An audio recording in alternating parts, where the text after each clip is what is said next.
अभी हमने विगत एपिसोड में अंकुरित अनाज की हमने चर्चा की थी कि अंकुरित अनाज कितना उपयोगी होता है। अंकुरित अनाज और भी हमने उसका बहुत बेहतरीन प्रयोग किया है। 80 के दशक के मुझे घटना है कि मैं राजस्थान में था और राजस्थान के उन डिजर्ट एरिया में जैसलमेर बाड़मेर साइड में उस समय सब्जियां वगैरह नहीं मिलती थी, बहुत मुश्किल था। तो वहाँ के लोगों के लिए हमने कैंप लगाया और उनको हमने अंकुरित अनाज करके मात्र 12 घंटे में करके हमने दिखाया कि अंकुरित अनाज ये सब्जियों का विकल्प है। जैसे मान लो सब्जी नहीं मिलती है, अनाज की कमी, ये पानी की कमी होने से किसान जो सब्जी उगा नहीं पाते हैं, तो अंकुरित अनाज करके उस सब्जियों के विकल्प के रूप में हम काम में ले सकते हैं। क्योंकि सब्जियों में जो मिनरल्स और विटामिन्स है वो हम पैदा कर लेते हैं स्प्राउटेड अनाज में।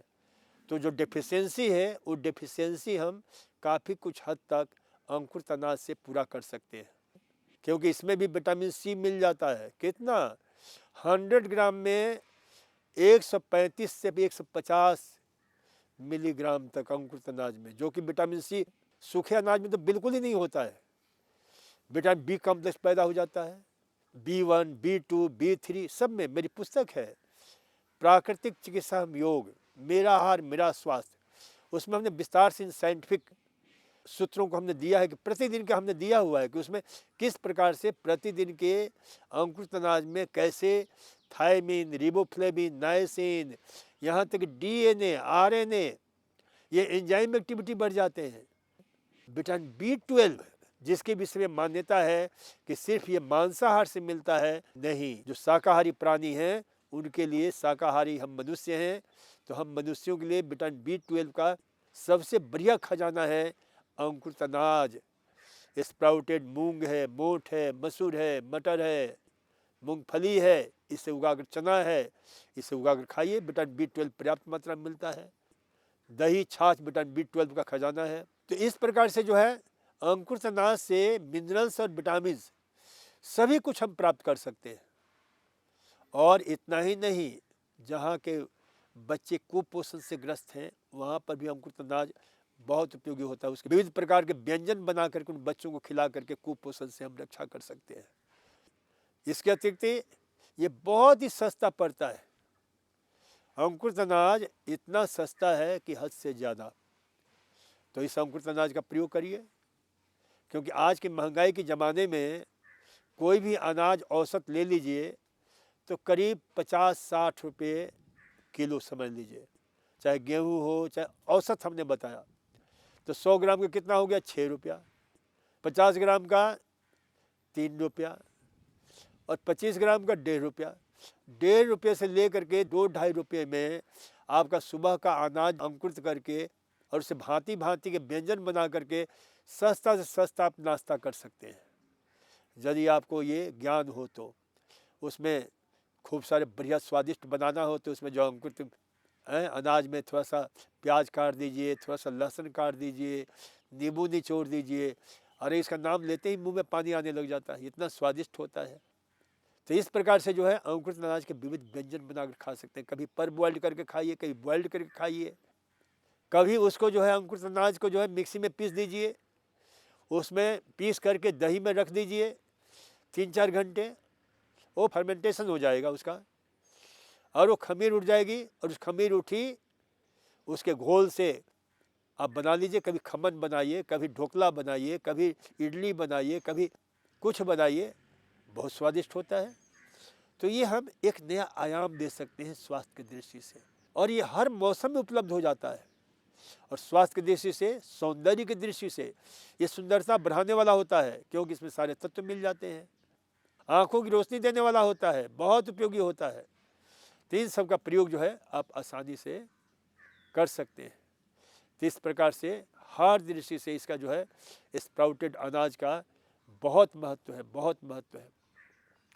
इसे हमें ध्यान में रखना चाहिए। तो ये हमारे अल्कलाइन फूड है, क्षारीय आहार हैं। तो अल्कलाइन फूड का जितना हम प्रयोग करेंगे उतना हम स्वस्थ रहेंगे।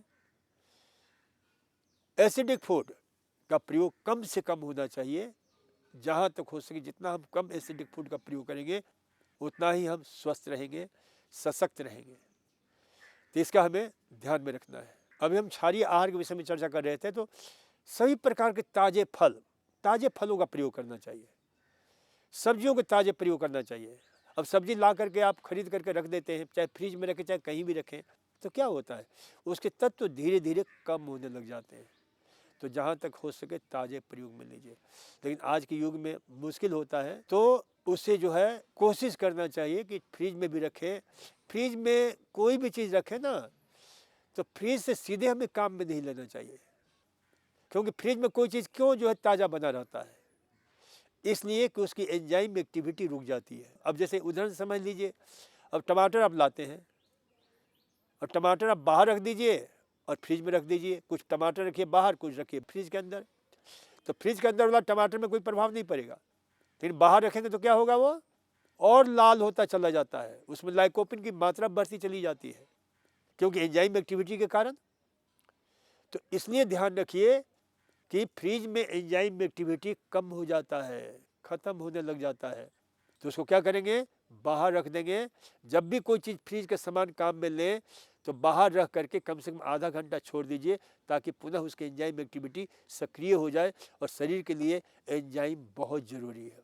इसलिए जो है इसे हमें ध्यान में रखना है कि एंजाइम एक्टिविटी के लिए ज़रूरी है कि सीधे फ्रिज की कोई भी सामान हमें नहीं खानी चाहिए, चाहे सेब हो चाहे कोई भी आहार हो, तो इसका हमें ध्यान में रखना चाहिए।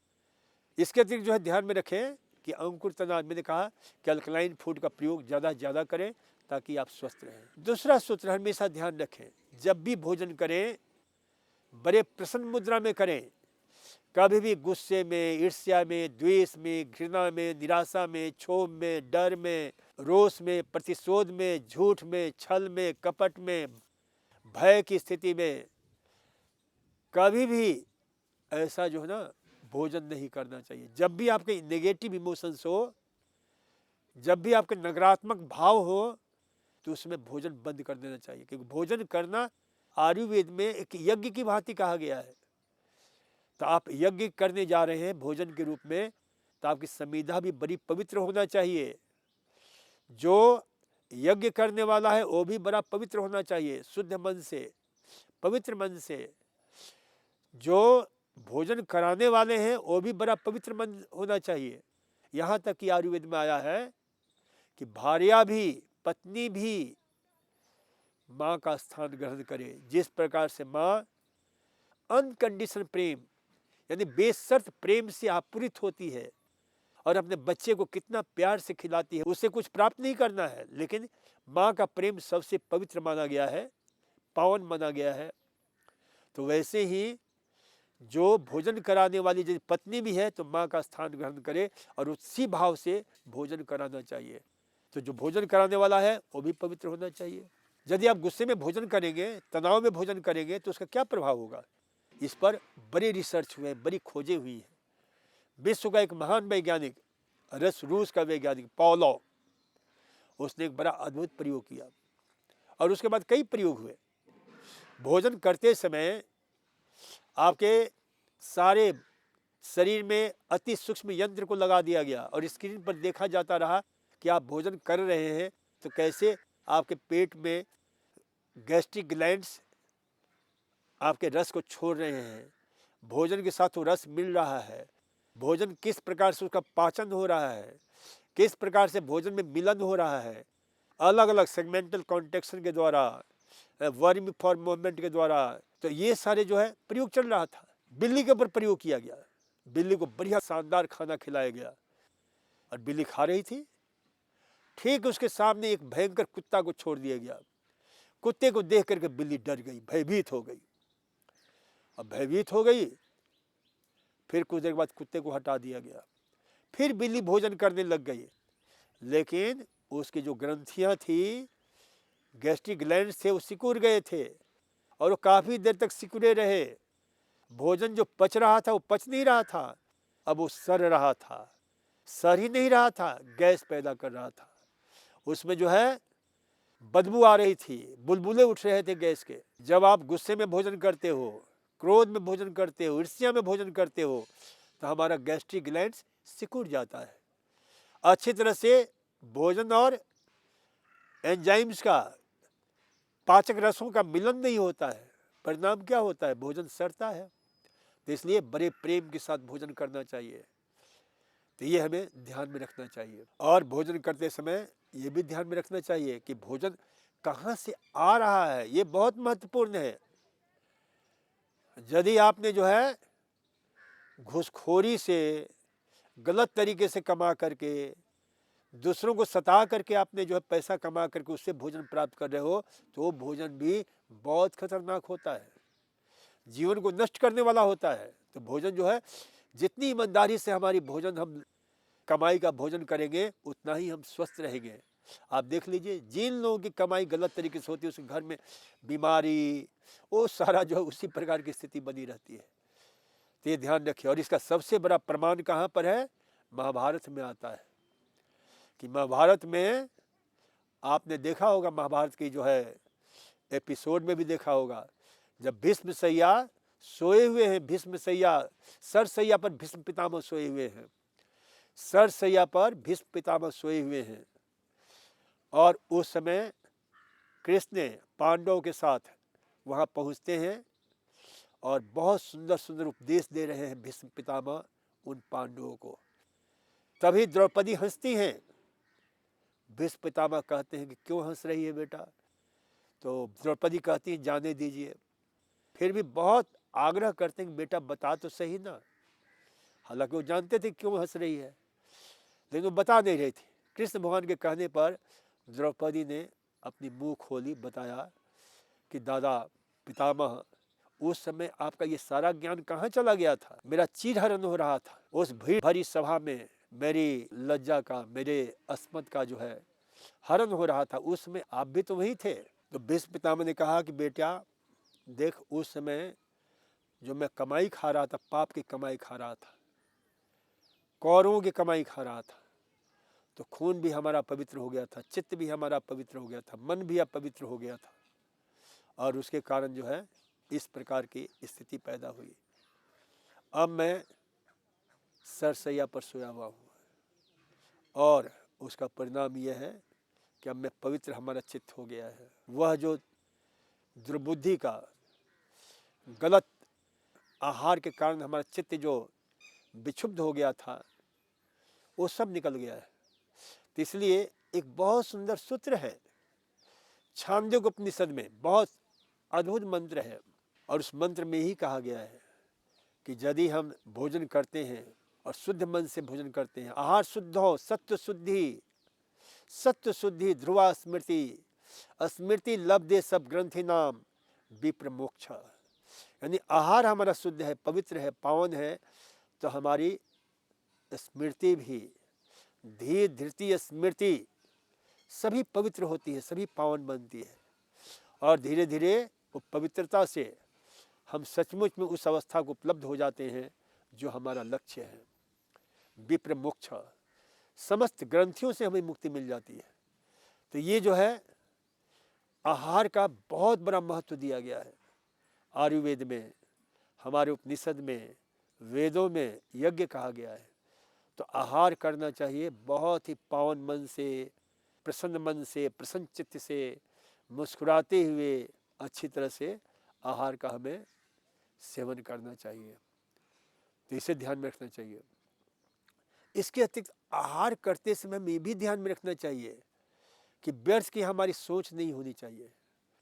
हमें आजकल एक बहुत भयंकर रिवाज चल गया है कि हम आहार करते समय टीवी देखते रहते हैं और टीवी में समाचार पढ़ते रहते हैं। अब समाचार में भांति भांति के समाचार निकलता है, टीवी में भांति भांति के सीन आते हैं।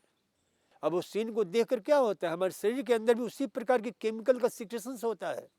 आप देखते हैं ना, कोई उत्साह से परिपूर्ण जो है आपका सीन देखते हो, कहीं जो है देखते हो कोई विलेन जो है आपके हीरो को मार रहा है तो आप दुखी हो जाते हो, और हीरो विलेन को मारता है, पीटता है तो बड़े खुश हो जाते हो। तो क्यों? ये सारी केमिस्ट्री चेंज होती है, और उसमें आपका भोजन अंदर जा रहा है तो उसका पाचन अच्छी तरह से नहीं हो रहा है, उसका पाचन अच्छी तरह से नहीं हो रहा है।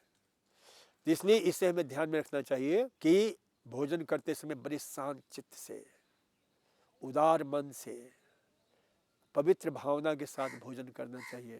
तो इस प्रकार से भोजन के संबंध में बहुत सारे हम प्राकृतिक चिकित्सा में हम ध्यान रखते हैं, और उतना ही खाना चाहिए जितना हमारे शरीर की आवश्यकता है। और भोजन करते समय ये भी ध्यान में रखना चाहिए कि व्यर्थ में भोजन को कभी हम छोड़े नहीं, उतना ही लेना चाहिए जितना हमें भोजन की आवश्यकता है। स्पष्ट है कि आहार को, भोजन को निंदा नहीं करो, ये उपनिषद का मंत्र है, तैत्तिरीय उपनिषद का मंत्र है। अन्नम न निंदात, और अन्न को ब्रह्म कहा गया है। तो अन्नम वही ब्रह्म, रसा वही सह। अन्न को कभी भी निरादर मत करो, अन्न को कभी मत छोड़ो। अन्न की हमेशा जो है बहुत ही, क्योंकि वही ब्रह्म है, वही हमारे जीवन का सृजन करता है, इसे ध्यान में रखना चाहिए।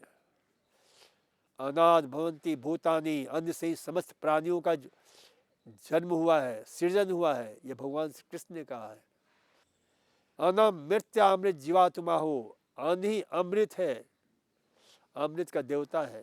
तो इसलिए अन्न को हमें ध्यान में रखना चाहिए कि अन्न को बहुत ही आदर के साथ, पवित्रता के साथ हमें भोजन करना चाहिए, और उतना ही लेना चाहिए जितने हमारे शरीर को आवश्यकता है। व्यर्थ में भोजन करना अत्यंत खतरनाक है, स्वास्थ्य के लिए भी और जीवन के लिए भी। अगला सूत्र, भोजन को खूब चबा चबा कर खाना चाहिए। बिना चबाए भोजन करेंगे तो उस भोजन का पाचन अच्छी तरह से नहीं होता है। कई लोग ये समझते क्या है कि भोजन को चबाने का दांत हमारे आंतों में है, पेट में है। अरे नहीं, भोजन को चबाने का दांत जो है ना, आपके मुंह में परमात्मा ने दिया हुआ है। तो भोजन को चबाना अत्यंत जरूरी है। आपके 32 दांत हैं, तो एक कौर को कम से कम 32 बार चबाया करो। अब इस चबाने से क्या होगा? चबाने से ये होगा, जितना आप चबाओगे ना, तो आपका मुंह का जो रस है, टाइलिन है, यह जो एंजाइम है ना, काफ़ी पर्याप्त मात्रा में निकलता है। और भोजन का अधिकांश पाचन आपके मुंह से ही शुरू हो जाता है। और दूसरा, भोजन में जो टाइलिन एंजाइम है, उसमें दिव्य गुण भी होते हैं। एंटी बैक्टीरियल गुण होता है, एंटी वायरल गुण होता है, एंटी फंगल गुण होता है। तो बहुत से भोजन के साथ हमारे क्या होता है कि बहुत सारे बैक्टीरिया भी हमारे शरीर में चले जाते हैं। हम कितना भी शुद्ध भोजन करते हैं तो अभी कहीं ना कहीं हम भोजन रख देते हैं, कैसे भी हाथ से हम भोजन कर लेते हैं, तो उसके साथ बैक्टीरिया भी चले जाते हैं। उस बैक्टीरिया से मुक्ति के लिए वायरस भी चला जाता है, फंगस भी चला जाता है। तो मुंह का रस इसलिए परमात्मा ने anti bacterial, anti viral, anti fungal बनाया हुआ है। तो जितना हम भोजन को चबाए हुए उतना ही वो रस निकलेगा, मुंह का रस। और मुंह का रस निकलेगा तो भोजन का पाचन भी होगा और उन बैक्टीरियाओं का नाश भी होता है। और भोजन को हम जितना चबाते हैं ना, उसका क्या होता है, हमारे पेट में सूचना पहुंच जाती है कि भैया अब भोजन पेट में जाने वाला है। तो पेट के भी सारे अस्त्र शस्त्र तैयार हो जाते हैं भोजन को पचाने के लिए। भोजन के जो हमारा पेट में, आमाशय में जो गैस्ट्रिक ग्लैंड्स हैं, खास करके एंट्रम हिस्से में जो एसिड को सिक्रेट करता है, तो पूरा हमारा पेट जो तैयार हो जाता है भोजन के स्वागत करने के लिए। और पेट में भोजन पहुंचता है तो फिर वहाँ पर शुरू होता है भोजन का पाचन अच्छी तरह से। तो जितना चबाओगे भोजन उतनी अच्छी तरह से पचेगा। अच्छा, कुछ लोगों को आपने देखा होगा, अधिकांश लोग कहते हैं डॉक्टर साहब मेरे पेट में एसिडिटी बनती रहती है, पेट में गैस बनता रहता है। ये क्यों बनता है भाई? पेट में एसिडिटी, पेट में गैस हमेशा ये बनना तो नहीं चाहिए। तो इसलिए ध्यान रखना चाहिए कि भोजन को अच्छी तरह से चबा चबा कर जितना आप भोजन करेंगे उतना ही पेट के डाइजेस्टिव सिस्टम भी उसी आधार पर निकलता है। कई लोगों को हमने बताया कि देखो भोजन करने के बाद क्या होता है, कहीं जाते हैं, कुछ मिलता है, बिना सोचे समझे लेकर के मुंह में डाल लेते हैं, फिर कहीं गए, कुछ मिला खा लिया, कुछ मिला पी लिया। अरे भोजन के बाद कम से कम 4-5 घंटे, मिनिमम 3 घंटा पानी के सिवा कुछ भी नहीं लेना चाहिए, ध्यान रखा करो। सिर्फ पानी ही लिया जा सकता है, अन्य कोई आहार नहीं लेना चाहिए। नहीं तो क्या होगा, अच्छी तरह सुनो कि एसिडिटी क्यों बनती है, क्यों गैस बनता है। कि भोजन आपने कर लिया, अब भोजन का पाचन अच्छी तरह से हो रहा है। अब मान लीजिए कि 2-2.5 घंटे के बाद फिर कहीं गए और फिर किसी ने चाय दिया, बिस्कुट दिया या कुछ भी दिया, आपने लेकर पेट में डाल लिया। फिर क्या होगा, वो भोजन जो पच रहा था धीरे धीरे फिर दोबारा जो है वो पचना शुरू होगा। दोबारा पचना शुरू होगा तो फिर क्या होगा, दोबारा एसिड निकलेगा। अब वो बेचारा एसिड की जो ग्लैंड्स है, एंट्रम वाला हिस्सा है, ये सोचता है कि ये आदमी बड़ा विचित्र सा है, ये हमेशा मेरे से काम लेता रहता है। तो कहता, वो भी गुस्से में आ जाता है, वो कहता ठीक है भाई तू खाता रह, मैं बराबर एसिड निकालता रहता हूँ। और परिणाम क्या होता है, अब उसको परमानेंट ही एसिड निकलता रहता है। तो इसलिए यदि एसिडिटी से बचना है, गैस से बचना है, तो एक समय निर्धारित कर दो, क्योंकि ये पूरा ऑटोमेटिक व्यवस्था होती है। भोजन का पाचन कैसे होता है, जैसे आपने खूब चबाया, इसका रिफ्लेक्स एक्शन आंतों में हुआ तो एक गट्स हार्मोन, करीब 12 गट्स हार्मोन होते हैं, जिसमें एक गट्स हार्मोन होता है गैस्ट्रिन। गैस्ट्रिन एक्टिवेट होता है और हमारे पेट के जो हिस्सा है उसमें डी सेल्स और जी सेल्स होते हैं। जी सेल्स को एक्टिवेट करता है और वो फिर कहता है कि भाई अब तुम भोजन को पचाने के लिए एंजाइम से एसिड वगैरह पैदा कर ले। वो पैदा करता है। जब खाना बंद कर देते हो ना, तो फिर क्या होता है, फिर डी सेल्स एक्टिवेट होता है, क्योंकि सोमेटोस्टेटिन एक दूसरे प्रकार का गट्स हार्मोन निकलता है जो कहता है कि भाई अब तू भोजन को पचाना बंद कर, अब एसिडिटी नहीं निकलेगी। अब तुरंत उसको बंद करने वाला रसायन निकलता है। तो जो भोजन चला गया है वो पाचन शुरू हो जाता है, अब एसिडिटी नहीं निकल रहा है। अब आराम से 3 घंटे तक वो मिलेगा, पाचन होगा अच्छी तरह से, उसका डाइजेशन होगा। फिर उसके बाद आप कहीं चले जाते हो, अब वहाँ जाया, खाना मिला, फिर क्या होगा, वो गैस्ट्रिन एंजाइम पैदा होगा, फिर एसिडिटी निकलेगी। फिर इस क्रम से क्या होता है, अच्छी तरह से भोजन पचता नहीं है, भोजन पेट में सड़ता रहता है और एसिड भी बाहर बराबर निकलता रहता है। फिर पेट में गैस, एसिडिटी आपको। तो इसलिए इससे बचना है तो एक टाइम निर्धारित कर दो कि इतने बजे मैं नाश्ता करूँगा तो इतने बजे खाना खाऊँगा, तो इतने बजे शाम को खाना खाऊँगा, बस। और वो अंतर कितना होना चाहिए, कम से कम 3 से 5 घंटे का अंतर, मिनिमम 3.5 घंटा होना चाहिए। तो आपके पेट में गैस, एसिडिटी नहीं बनेगी। नहीं तो पेट की आदत ही खराब कर दिया है। अरे सीधी सी बात है, आप घर में चावल बनाते हो, पहले आप जो है 1 मुट्ठी चावल डाल दो पानी में गर्म करके, फिर 10 मिनट बाद 1 मुट्ठी चावल डालो, फिर 10 मिनट बाद 1 मुट्ठी चावल डालो। फिर क्या होगा, कुछ चावल का भुर्ता बन जाएगा, कुछ चावल आज कच्चा रहेगा, कुछ चावल पकेगा ही नहीं। तो यही हाल आपके भोजन के साथ होता है, कुछ अध पका हो जाता है, कुछ बिल्कुल पक जाता है, कुछ सड़ जाता है, कुछ फर्मेंटेशन होता है, खमीर उठ जाती है। तो इसलिए ये ध्यान रखो, जब भी खाओ कम से कम 3-3.5 घंटे का अंतर जरूर रखा करो, तो भोजन का अच्छी तरह से पाचन होगा। तो एक तो भोजन को अच्छी तरह चबा चबा कर खाना है, खाने के मध्य में कम से कम 3-3.5 घंटे का अंतर अवश्य रखना है। बार बार मत खाओ, बार बार मत खाओ। और तो वैज्ञानिकों ने कहा है कि भाई आप 2 ही बार खाओ दिन भर में, तो आप बहुत अच्छी तरह लंबा जीवन जी सकते हो। ये तो हमारे उन महान मनीषियों की उद्घोषणा है, परमात्मा का आदेश है, प्रभु का आदेश है, वेद का आदेश है। क्योंकि वेद क्या कहते हैं, ईश्वर का आदेश माना जाता है, ईश्वर का संदेश है। तो वैदिक ऋषियों ने उसमें कहा, जीवेम सर्दा सतम, पश्येम सर्दा सतम, सूर्याम सर्दा सतम, प्रभ्रियाम सर्दा सतम, दीनाश्याम सर्दा सतम, भुवसी सर्दा सतात। 100 साल तक हम जिए, 100 साल तक हमारी आंखें बिल्कुल सही होनी चाहिए, 100 साल तक हमारी वाणी बहुत अच्छी होनी चाहिए, 100 साल तक हम दूसरों की सेवा करते रहें, दूसरे सेवा नहीं लें, 100 साल से भी ज़्यादा अधिक दिन तक जिए, 100 साल तक हमारे कान में बहुत सही सलामत काम करता रहे। ये परमात्मा का आदेश है और उस आदेश को पालन करने के लिए हमारे महान मनीषियों ने सूत्र दिए हैं कि 100 साल तक कैसे जीना चाहिए।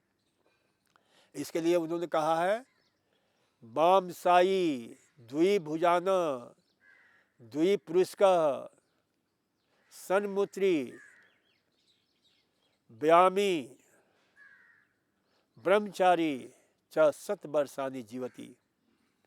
यानी हमें दिन में 2 बार खाना चाहिए, 24 घंटे में 2 बार पैखाना जाना चाहिए, 6 बार पेशाब करना चाहिए।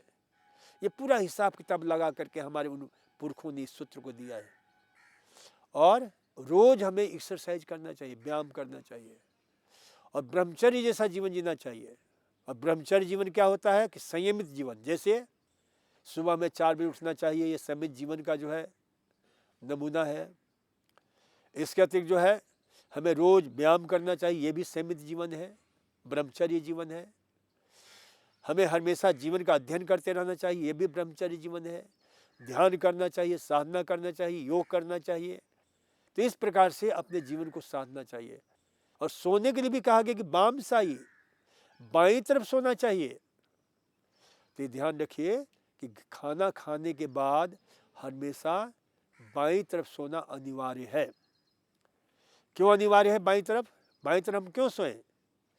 इसलिए कि यदि आप दाहिनी तरफ सोते हैं तो बड़ी भयंकर पेट में प्रतिक्रिया शुरू हो जाती है, क्योंकि आपकी आमाशय किस साइड में है? बाएं साइड में है। तो बाएं तरफ सोएंगे तो क्या होगा कि बाएं तरफ सोने से आपके आमाशय को सपोर्ट मिल जाता है। तो भोजन और आपका गैस्ट्रिक जूस आपस में मिल करके अच्छी तरह से उनका पाचन होता है, अच्छी तरह से जो है ना वो पचते हैं। और जब दाहिनी तरफ सोएंगे तो क्या होगा? वैज्ञानिकों ने खोज किया कि दाहिनी तरफ सोने से आपका पेट क्या होता है? लटक जाता है, हैंग हो जाता है। तो उसमें से एसिड भोजन निकल करके फिर ऊपर की ओर आने लग जाता है। परिणाम क्या होता है? परिणाम ये होता है कि आपको गॉड बीमारी हो जाती है, गैस्ट्रोएसोफेजियल रिफ्लक्सेस बीमारी हो जाती है। तो इसलिए हमेशा जो है ना दाहिनी तरफ नहीं सोना चाहिए, बाईं तरफ सोना चाहिए। वाम साई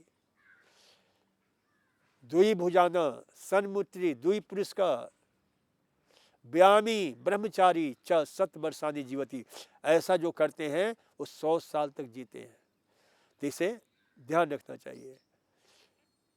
इसके अतिरिक्त योग विज्ञान की दृष्टि से भी बाईं तरफ ही सोना चाहिए। क्यों? कि हमारा दाहिना जो है ना नासिका, जब बाईं तरफ सोते हैं तो दाहिना नासिका हमारा चलता है, दाहिना नारी जो है चलती है, जिसको कौन सा नारी बोलते हैं? ईरा नारी, जो हमें क्या करता है? थर्मल इफेक्ट डालता है, अंदर जो है जठराग्नि को प्रदीप्त करता है। सूर्य नारी है वो। बाईं तरफ सोएंगे तो क्या होगा?